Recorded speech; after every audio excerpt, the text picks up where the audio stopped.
What's going on, guys? First off, it is like 20 degrees and it's really windy. Hopefully you guys can hear me. I apologize if the sound is off, but I want to make a quick video. I'm on day 6 with this rental car and I have to say I love it. I think it's pretty awesome. This is a 24 Corolla hybrid with all-wheel drive. So this is a bare bones, this is an LE model, so it's really bare bones. There's nothing inside. I mean, there's like no buttons. It does have adaptive cruise control, which is huge if you haven't used that from Toyota. I mean, I love it on the truck. What's really the most surprising about this car is how much it costs. So when I got this rental, I thought whatever, and I started driving. I thought, wow, this is actually really nice. So I looked into it. These start at $23,000, and in 2024, that seems uber cheap. All right, that is for the front-wheel drive version, I believe. The all-wheel drive is an extra $1,400. If you max this LE model out, like did everything you possibly could to it, you know, all the bells and whistles, all the conveniences and stuff, it'd be still under 30. For a brand new car in 2024, I think that's awesome. What I don't like about it, I'm trying to think. I mean, it's a sedan, it's a car still. So, hold on, let's get inside of it. There I am. Yeah, you can see it's cold out here. Damn cold. Actually, before we get in, the door's frozen. Let's look at the trunk here for a second. That's frozen too. There is a hell of a lot of room in the trunk. I was actually shocked. This is probably more than I had on my Chrysler 200, excuse me. It's pretty deep, which is surprising. But anyway, let's get inside the car, just take a quick peek. Come on, frozen door, there we go. All right, so, you know, just cloth interior, nothing special. I did sit in the back seat just to see what it'd be like, and it's tight. I mean, I'm a big dude, though. If you're a normal sized person, this is totally fine. I do have the seat pushed back quite a bit as well. What is nice, you can see, obviously I didn't sit back there, but there's 2 USB ports. Right, today's day and age, that's pretty big. Hold on, you know, a little shot here before we get in. All right, hang on. Well, one thing I did want to mention, after driving the truck for so long, I feel like I'm in a go-kart. This thing is low. Low. It's been a while since I've been in a car. All right, I gotta get out of the cold. Holy crap. All right. Whew. Bitter cold. We got the switchblade key. No push button, which I'm used to on the truck already. All right. Boing, boing, boing. So you can hear the motor started. That ready here means the motor's on. But like I said, this is a hybrid. So when I'm driving, what ends up happening is, hold on. Copyright Christmas music. So, yeah, when I'm driving, it's kind of weird because you'll see the EV pop on and it's automatically controlled depending on your conditions, what you're driving. Speed is the biggest thing, but even when I'm driving faster, the EV will still pop on. There is an EV mode, which is over here. There's a button, which is not available right now. I don't know why. Maybe because I'm not in drive. Hold on. Put in drive. No? I don't know why it's not working. I didn't study the car. I don't know everything about the car. I just want to talk about my experience briefly. But anyway, you can put it in EV mode. I did before, and I was driving just, 25, 30 miles an hour, and I was fine. And then once I got over 30, it automatically went into, the motor. So when you're driving, what you'll see is, you'll see your tachometer. It'll just you'll be driving, and it'll just shut off. It drops down to nothing. The engine shuts off, which I don't like. I don't like the on-off engine thing. It's weird to me. It's a different technology. I haven't studied it or anything, but I don't know. It doesn't sound like it's something that would last forever, but who knows, really? I mean, I don't know. There's plenty of people, there's thousands and thousands of people who drive hybrids that have no problems, obviously, but the whole thing's still new. There's, not 20, 30-year-old hybrids, at least in mass quantities I know of. But anyway, so yeah, it's kind of weird because the EV will come on, you'll see the light come on, the tach will drop to 0, and then it's just, you're driving and you can hear it. You hear I don't know how to explain it. it's just like a motor hum. It just sounds weird. Obviously, you get used to it. Let's see. Let me put it in drive. All right, let's drive a little bit here. Right now the motor's on. Oh, you know what it might be? It might be it has to warm up. Because it's bitter cold today. That's, I think, what it is. Temperature. I mean, you can see it's 31 right now. It's super windy. Let's put it in reverse. I wanted the EV to kick on for you guys, but I think the car has to warm up a little bit.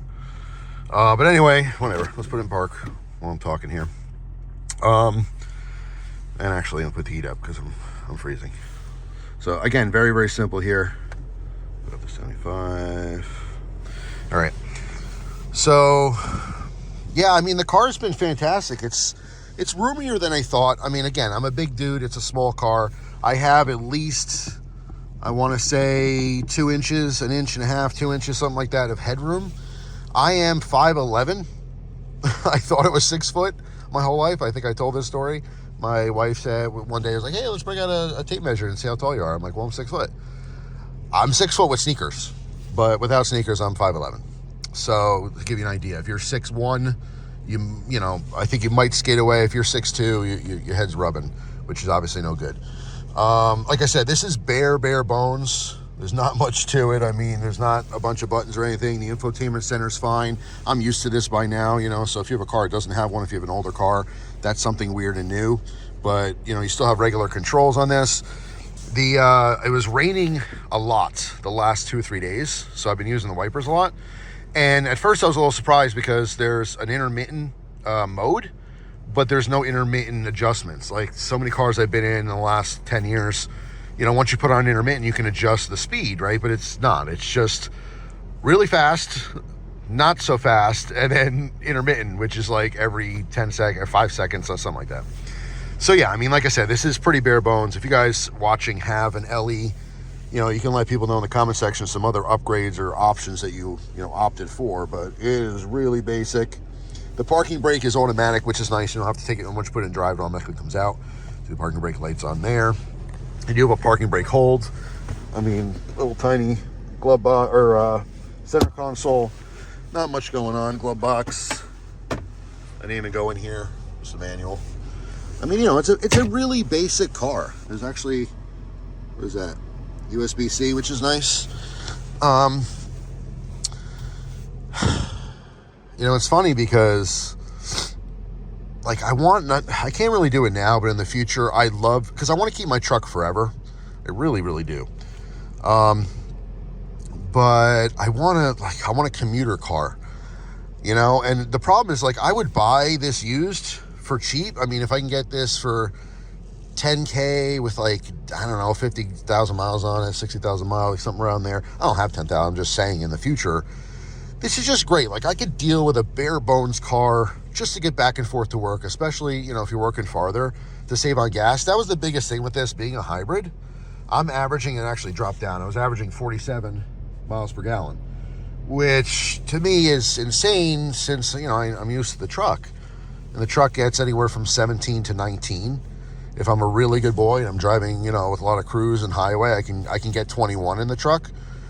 But man, what a difference. I had this for, what is it, 6 days now? 5, 6 days? I forget what it is, 6 days maybe? And I'm on the original tank of gas that I got. I'm gonna go fill it up before I bring it back to the dealership. Ridiculous. And I've been driving all over the place. So, like, I'm not used to that. I'm not used to that hyper mileage stuff. I know some vehicles today can get 60 or 70 or 80, who knows what the equivalent is and whatever. So here's the thing. I am not into EV.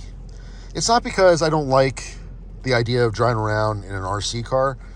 It's just, to me, it's very political. I'm not going to get super into it, but I think there's a massive push from politics, from government, that changed our car industry, and that's what I don't like about it. It's not really necessarily the technology. It's whatever. I don't think we're ready for it. I have a big problem with EV because we just don't have the infrastructure. We barely fix bridges and roads as it is. I don't think anyone should be spending any amount of time putting in charging stations. I just don't think it's practical. You can disagree with me. That's totally fine.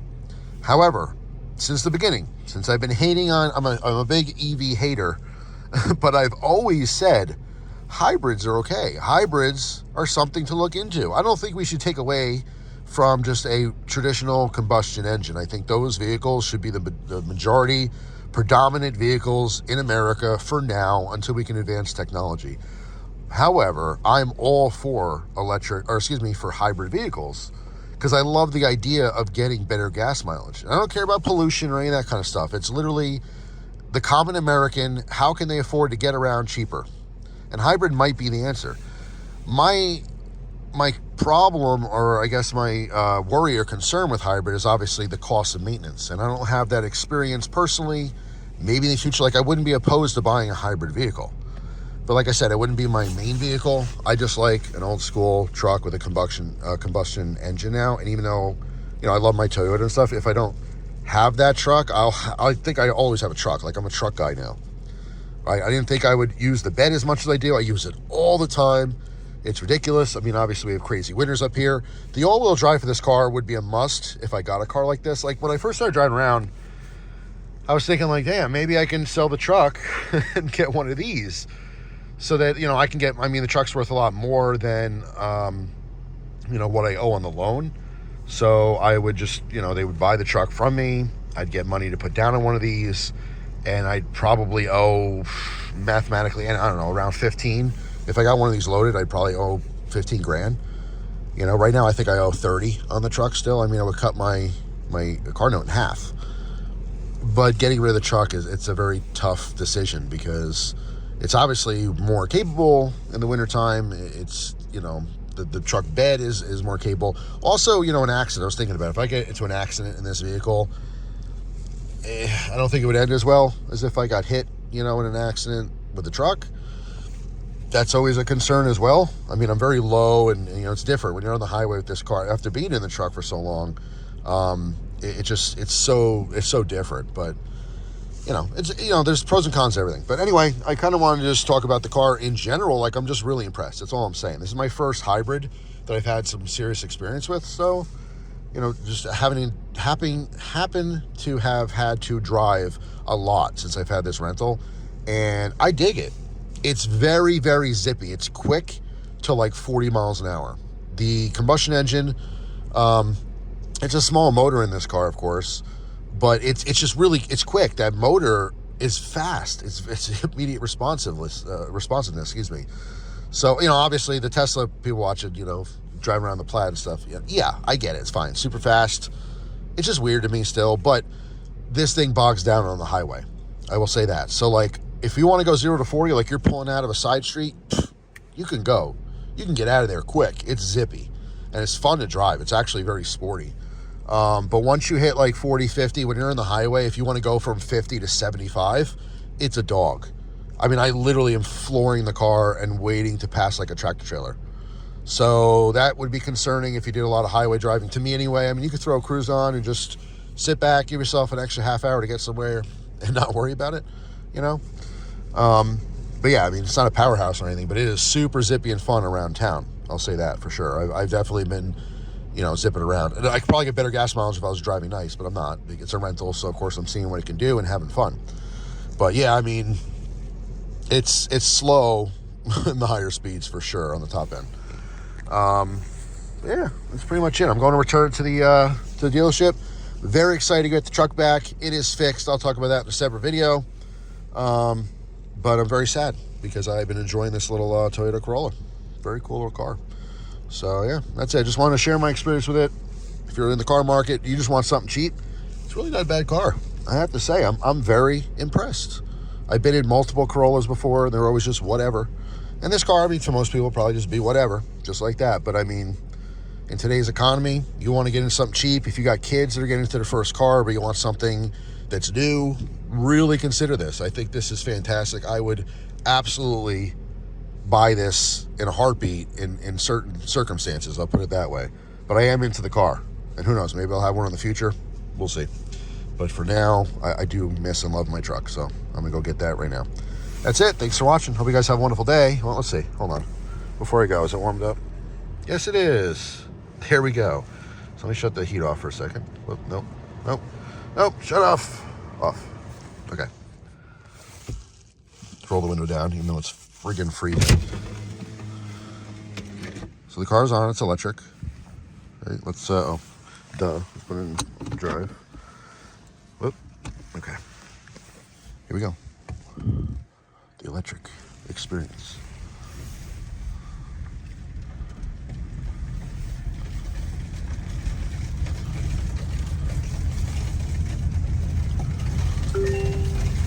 Oh, my seatbelt, shit.